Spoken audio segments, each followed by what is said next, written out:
Good morning. Pleased to be joined with Vice Chair Ted Lieu. After we left our Democratic caucus meeting this morning, House Democrats start this September period focused on the most pressing concerns of everyday Americans. We've been out in our communities. We've heard directly from our constituents and neighbors and working families. They're concerned about building a stronger economy. They're concerned about bringing down costs, tackling gun violence, and restoring reproductive freedom in every state and in every community. That's why it's so frustrating to come back to Washington to see House Republicans threaten our nation's economic progress by doubling down on their hostage-taking politics. The leaders of the House Republican Conference have made their demands clear. Impeach Joe Biden without evidence, or we'll shut down the government.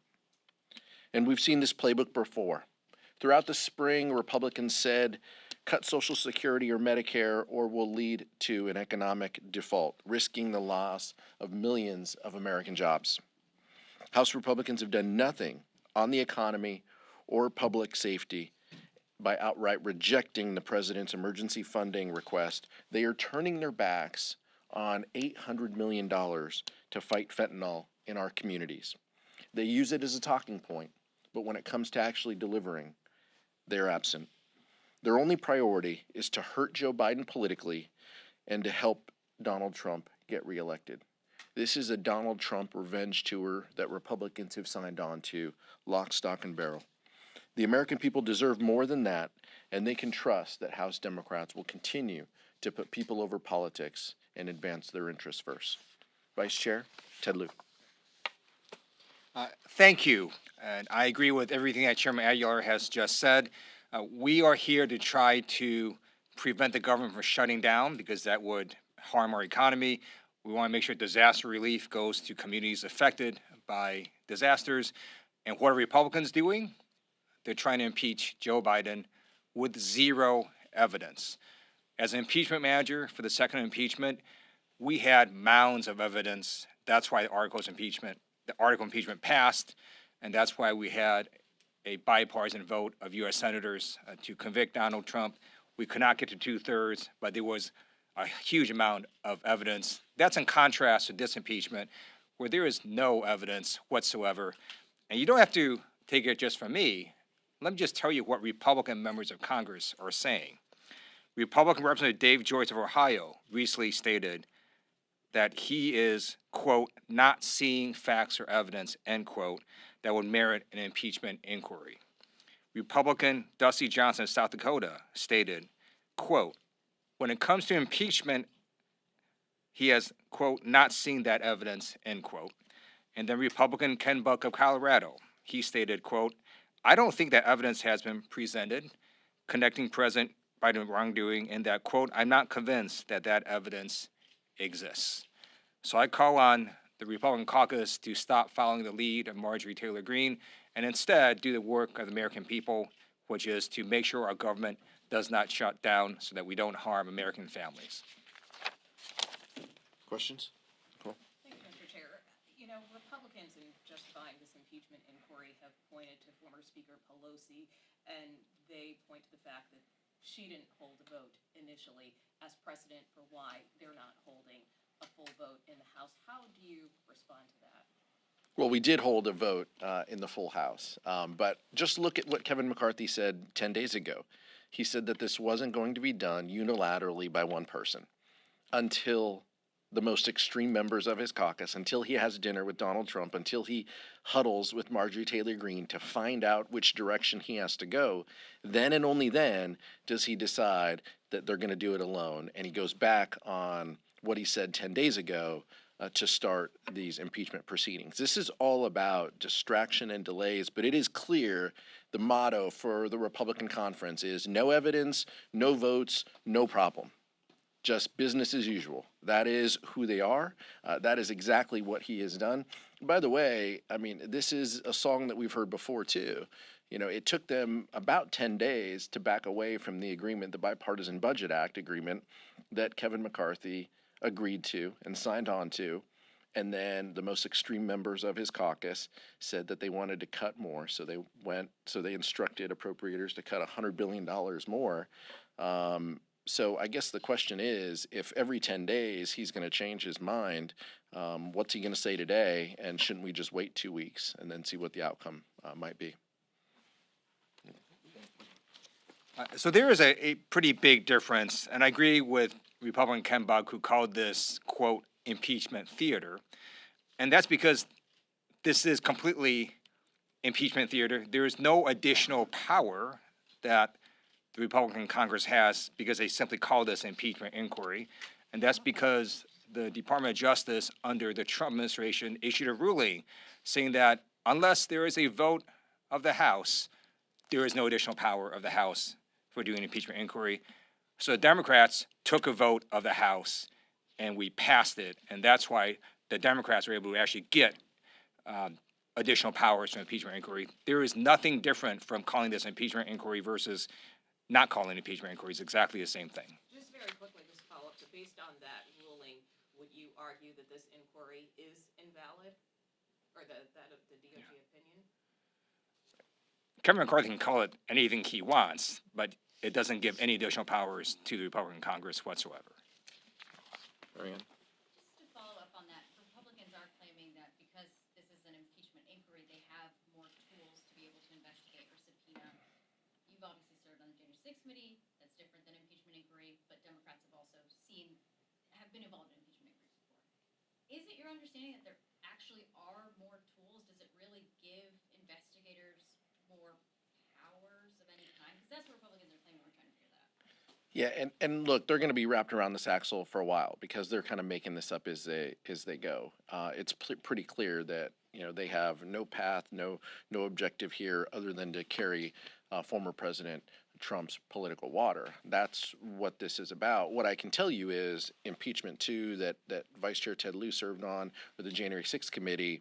The common thread there was votes of the House in a bipartisan way. If you want to have success in this town, if you want to genuinely provide oversight and seek the truth, then a bipartisan show of support is how you do it. So you'd have to talk to the White House and the Department of Justice as to what powers that the Republican conference has with this inquiry versus a vote. That's not what we're here to discuss today. But what I can tell you is the American people see right through this. There is no evidence. There is no bipartisanship. This is strictly an effort by Marjorie Taylor Greene and the most extreme members of the Republican conference to guide Kevin McCarthy wherever they need him to go. And even then, they have said this isn't enough. They're already connecting the government shutdown, to this, and because it will never be enough to the most extreme members of that conference. Nick. So Republicans are trying to conflate the Hunter Biden issues with the impeachment and the president. Are Democrats going to try to separate the two, and will you defend any of Hunter Biden's conduct? We will defend that there is absolutely no evidence of anything that is tied to President Joe Biden. High crimes and misdemeanors. There is zero evidence of anything related to the president. Vice Chair Ted Lieu just read quotes from Republicans themselves who have said that and have amplified that point. So House Democrats are concerned about the rule of law.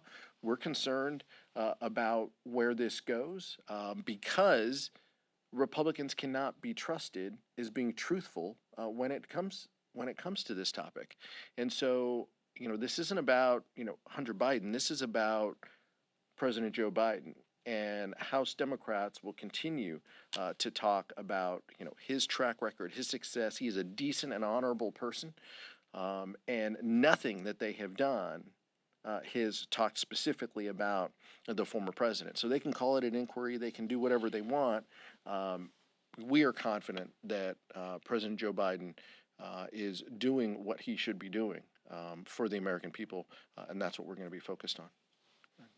On appropriations, there's been talk of, are they talking about attaching disaster funding to Homeland Security bill, which is not expected to pass in the Senate? Can you speak to disaster funding? It's pretty clear that Kevin McCarthy it was playing whack-a-mole all of August. I mean, he is trying to answer the most extreme members of his caucus, and he is trying to find a path to hold leverage in appropriations. So he will do whatever impeachments, whatever inquiries he needs to do. He will cobble together whatever bills he needs to put together to try to count to 218. Coming into this week, they had said defense appropriations was the path, was the bill that we were going to work on. Next week was going to be Homeland Security. I sat through these hearings. I serve on the Appropriations Committee. These are really, really terrible bills that carry on the culture wars. They have no path and no chance of success in the United States Senate. This is just about speaking to his base and keeping a few people happy for a few more days. That's all this is about. So, I'll believe it when I see it. What packages come to the House floor, we will be ready. We will speak with unity in talking about how dangerous these bills are to our national security, and the fact that Republicans don't want to vote on supplemental bills that will help the Ukrainian people fight for freedom, or help us here secure our borders and provide additional support against fentanyl. Those are the types of things that we're going to talk about. So everything else, we will wait and see what this Republican majority puts forward and whether they have the votes to pass it. Anything else? If things are stuck here in the House and the CR, have House Democrats spoken to any Senate Democrats about maybe the Senate going first with the CR to get the ball rolling? And if so, would it be doable to jettison, say, Ukraine and natural disaster aid and just a clean CR? We're not going to turn our back on the urgent issues of the day. The Ukrainian people are fighting for freedom. It seems that many in the House Republican Conference want to turn our back on that conflict. They want to help Vladimir Putin, build an empire. That's what they have chosen to do. That's what 70 of them voted for, in fact, before we went on our August recess and work period. It's incredibly unfortunate. Leader Jeffrey's office is in touch with Leader Schumer. We have had, conversations among the bodies. We stand ready to both help the Ukrainian people as well as prepare and guard against depleting disaster revenue. The DRF, the Disaster Relief Fund, is on fumes between hurricanes and fires in Maui and in Florida, flooding in Vermont. We have seen that account depleted. It needs urgent attention, and it will. And so that's why we, expect and need urgent action. And so we'll work with our Senate partners. I think we're less concerned on timing and who goes first. We want to keep the government open. That's what the House Democratic Caucus wants to do. That's what, by the way, Senate Democrats want to do, and Senate Republicans. The only group that doesn't want government funded is the House Republican Conference. And that speaks volumes to where we are. On the supplemental funding, are you open to the idea of voting on disaster relief separate from Ukraine funding so this becomes less of a partisan issue? I think it's important that we have a focus on the continuing resolution on fully funding government, whether it's through a continuing resolution or passing full year bills. But our belief is we should act on, I share the position that Mitch McConnell has. We should act on disaster relief and Ukraine funding at the same time. These are both urgent. Timing matters, here in D.C. Separating bills and running, dual tracks, that takes time. I'm not familiar with the Senate process, but it seems like it takes them a few days just to turn the lights on. So, we'd like to keep things, moving and together. And I think that's why the president proposed this, $40 billion package when you combine disaster assistance with Ukraine. I think that makes the most sense. I think that's where House Democrats are. We see the urgent need in both categories and the importance of keeping government open. That is our focus, and that's what we're going to continue to work toward. Last question. Go ahead, Jackson. Thank you very much. Would House Democrats be open to using the discharge petition mechanism to get through spending legislation, to go around Speaker McCarthy? Yeah, we're aware of a lot of, different options. It was mentioned before, whether the Senate goes first, whether there's, discharge options. There's, what we are focused on is October 1st, we need government open. And we need reasonable partners on the other side of the aisle who agree with that. Unfortunately, there is a shutdown caucus over there. And many members of the Republican conference feel that this is in the American people's best interest to shut down government. Their objectives for the month have been very clear. Shut down government, impeach Joe Biden, and maybe get rid of their own speaker.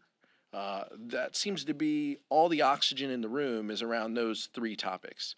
Nothing to do with lowering costs for the American people, providing relief, creating jobs, record job creation under the Biden administration. That's what we are focused on talking about. Unfortunately, they want to continue to carry the former president's political water.